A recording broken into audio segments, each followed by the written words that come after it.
नमस्कार दोस्तों, कैसे आप लोग? देखिए कुछ दिन पहले मैं स्टेट बैंक ऑफ इंडिया के बारे में चर्चा किया था। तभी मैंने आपको बताया था कि स्टेट बैंक ऑफ इंडिया अभी बॉटम बना चुके हैं, यहाँ से रिबाउंस करने का चांसेस है। तो मैं ऐसी बात क्यों बता रहा था? तब मैंने एक टेक्निकली चार्ट पैटर्न्स को आपको यूज करके दिखाया था। वो बेसिकली कुछ इस तरीके से टेक्निकली चार्ट पैटर्न्स था।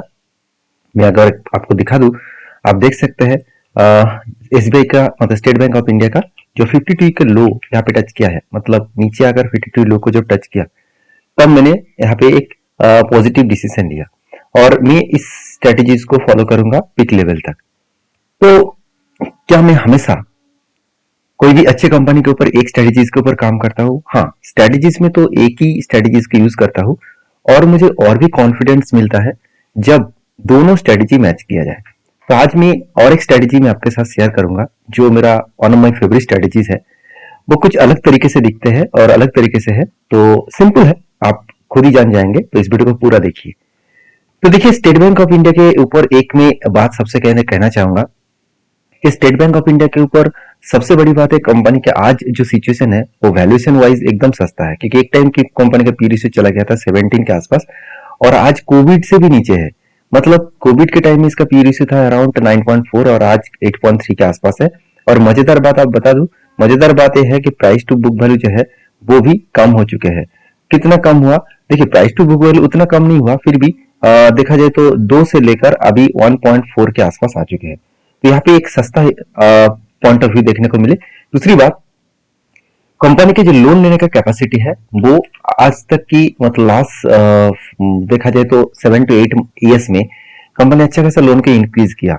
करीबन 25 लाख करोड़ था, आज करीबन 50 लाख करोड़ के ऊपर हो चुके हैं, मतलब दुगना हो चुके हैं लास्ट 5 to 6 ईयर्स में। तो सॉरी 6 to 7 ईयर्स में कंपनी अच्छा खासा यहाँ पे ग्रोथ मेंटेन किया। अभी एक चीज को आपको समझना होगा, वो चीज क्या है? देखिए जब भी हम किसी कंपनी के ऊपर काम करते हैं तो उस कंपनी के सिर्फ लोन बनना ही इंपॉर्टेंस नहीं है, उस कंपनी का प्रॉफिट रेशियो क्या कंटिन्यू हो रहा है वो भी देखना जरूरी है। अगर देखा जाए तो कंपनी का रेवेन्यूज भी इस बार हाईएस्टली देखने को मिला है और उसके अगेंस्ट में कंपनी की जो नेट प्रॉफिट है वो भी हाईएस्ट देखने को मिला। तो जो लोग सोच रहे थे कि कंपनी के ऊपर क्या कोई दिक्कत है, ऐसे बिल्कुल नहीं है। आज तक की सबसे हाईएस्ट रेवेन्यूज है और सोचिए 13,000 से लेकर 13,000 से लेकर करीबन 82,000 करोड़ के आसपास पहुंच चुके हैं। और क्वार्टरली भी देखा जाए तो कंपनी इस बार भी हाईएस्टली कंपनी सेल्स जनरेट किया, मतलब रेवेन्यू जनरेट किया, उसके अगेंस्ट में कंपनी का प्रॉफिट भी अच्छा खासा हुआ। मानता हूं कंपनी का पिछले बार का जो लास्ट कुछ 3 क्वार्टर्स का जो प्रॉफिट था उसे थोड़ा सा कम हुआ, इसके ऊपर नाराज होने का कोई बात नहीं है क्योंकि इस तरीके से हलचल तो चलता रहता है।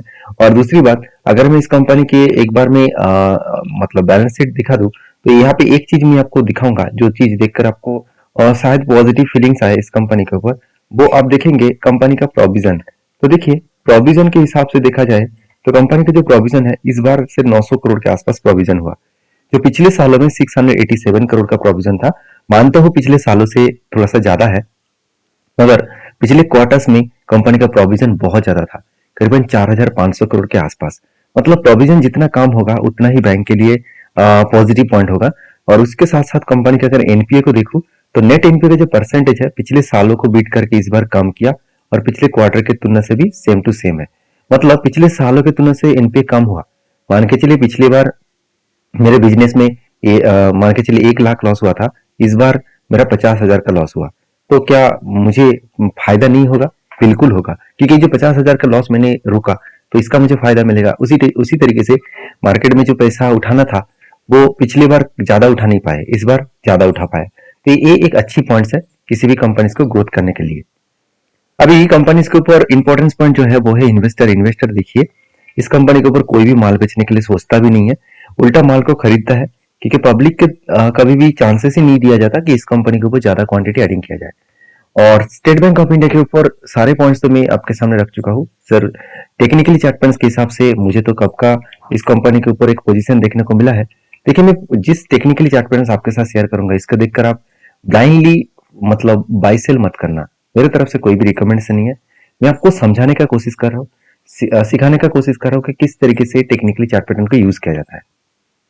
तो आज इस वीडियो के अंदर हम लोग जो स्ट्रेटेजी सीखने वाले हैं वो बहुत इंपॉर्टेंट है, क्योंकि स्ट्रेटेजीज के माध्यम से आप इजीली किसी भी कंपनीज के ऊपर आप फाइंड आउट कर सकते हैं कि कंपनी ने बॉटम कहाँ पे बनाया और कहाँ तक टॉप बना सकते हैं।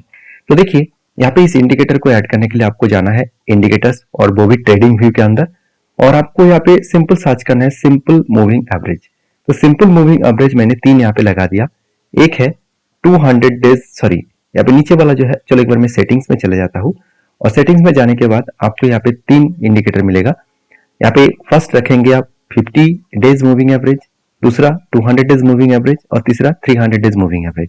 इस तीनों को आपको सेट करना है, उसके बाद ओके करना है। ओके करने के बाद देखिए यहाँ पे जो ग्रीन वाला लाइन है वो है 50 डेज मूविंग एवरेज, और जो रेड वाला है वो है 200 डेज मूविंग एवरेज, और जो ब्लैक वाला है वो है 300 डेज मूविंग एवरेज। तो रूल्स क्या है? रूल सिंपल है, जब भी एक ग्रीन वाला लाइन मतलब 50 डेज मूविंग एवरेज रेड और ब्लैक को ब्रेक डाउन करेगा और उस टाइम कैंडल भी नीचे होना चाहिए, मतलब तीनों मूविंग एवरेज के नीचे होना चाहिए, तभी इसका बॉटम देखने को मिलेगा। तो जैसे देखिए यहाँ पे मैंने जब मार्किंग किया, इस लेवल का मार्किंग किया, तो कुछ इस तरीके से कैंडल्स देखने को मिले। तो यहाँ पे मैं इस कैंडल को मार्किंग कर लेता हूँ, तो मेरा इस कैंडल में बॉटम मुझे देखने को मिला। इससे करेक्शन भी हो सकता है और भी गिर सकता है, कुछ भी हो सकता है। तो यहाँ पे मेरा पोजीशन क्रिएट होगा और मैं इस पोजीशन को कंटिन्यू करूंगा कहाँ तक? पिक लेवल तक, मतलब इसका जो लाइफ टाइम हाई था उस लेवल तक। अगर मैं इसका लाइफ टाइम हाई देखूं तो कुछ इस तरीके से सिचुएशन बना है। तो ओवरऑल अगर मैं करंट पोजीशन से अगर मैं पिक लेवल तक देखूं तो 26% तक जंप होने का चांसेस है। तो क्या पहले भी ऐसे बना था? तो हमेशा किसी कंपनी के ऊपर काम करने से पहले बैक टेस्टिंग करना बहुत इंपॉर्टेंट है। जैसे यहाँ पे देखिए जो 250 डेज मूविंग एवरेज लाइन है वो 200 डेज को तो ब्रेक किया, मतलब ब्रेक डाउन किया, मगर 300 डेज को ब्रेक डाउन नहीं कर पाया। तो इस स्ट्रेटेजीज को मैं यूज नहीं करूंगा। यहाँ पे जैसे देखिए यहाँ पे क्या हुआ, अगर देखा जाए तो दोनों को ही ब्रेक किया, मगर कैंडल ऊपर क्लोजिंग है, नीचे क्लोजिंग नहीं है। तो इसको मैं रूल्स के हिसाब से काम नहीं करूंगा। और भी देखिए मैं पीछे जाकर बैक टेस्टिंग करके आपको दिखा देता हूँ। तो यहाँ पे देख सकते हैं कोविड के टाइम में, सबसे इंपॉर्टेंट टाइम, कोविड के टाइम में क्या हुआ, फाइनली जब यहाँ पे ब्रेकडाउन हुआ तो कुछ इस तरीके से जगह पे कैंडल क्रिएट हुआ, इस जगह पे कैंडल क्रिएट हुआ। और इसका पहले हाई कहाँ पे था? अगर मैं हाई को मार्किंग करूं तो कुछ इस तरीके से लेवल्स में हाई देखने को मिला था। तो टोटल हाई में अगर मैं एंट्री पॉइंट से जहाँ पे क्लोजिंग था उस जगह से मैं एंट्री पॉइंट से अगर मैं पिक लेवल तक देखूं जहाँ पे ब्रेक हुआ था, तो ओवरऑल 328 दिनों में 82% का गेन दिखाया। उससे पहले भी यहाँ पे भी बने थे, मतलब इस जगह पे भी बने थे। तो इस जगह पे अगर मैं मार्किंग करूं और यहाँ से एक बार चलूं मार्किंग करके, तो यहाँ पे भी सेम टू सेम हालत बने। कितना? करीबन करीबन देखा जाए तो यहाँ पे मैं पहले वाला डिलीट कर देता हूँ, तभी आपको सेकंड वाला देखने को मिलेगा, नहीं तो ओवरलैपिंग हो गया। अभी देखिए 492 डेज में 51% का गेन मिला। उसके बाद देखिए पहले और कहाँ पे बना था, और देखिए यहाँ पे बने थे, यहाँ पे फाइनली एक बार बने थे जो करीबन करीबन कुछ इस तरीके से सिचुएशन में था। और इसका पीक लेवल कहाँ पे था? इसका हाई लेवल था, अगर मैं पीछे जाकर देखूं तो इसका हाई लेवल था कुछ इस तरीके से लेवल्स में। तो मैं हमेशा इस लेवल्स तक इंतजार करूंगा जो इसका पहले वाला हाई था। तो उस हाई लेवल तक अगर मैं इंतजार करूं तो यहाँ से अगर सिचुएशन बने तो कितने दिन में बने? 430 डेज में 41% का गेन। तो ऐसे बहुत बार हुआ, यहाँ पे तो बहुत चमत्कार हो गया। चमत्कार मैं इसलिए बोल रहा हूँ क्योंकि इंस्टेंटली यहाँ पे ब्रेकडाउन हुआ कुछ इस तरीके से लेवल्स में, और फटाफट इसका मोमेंटम भी देखिए, फटाफट मोमेंटम दिया और टारगेट को भी फाइनली अचीव किया। तो बेसिकली जस्ट 8 डेज में 44% का गेन। तो ऐसे आप बैक टेस्टिंग करके देखेंगे तो आपको सारे डेटा देखने को मिलेगा। तो मैं रिक्वेस्ट करूंगा आप इसको चेक करिए, वेरीफाई करिए, उसके बाद काम करिए। और वीडियो अच्छा लगे तो प्लीज लाइक करिए।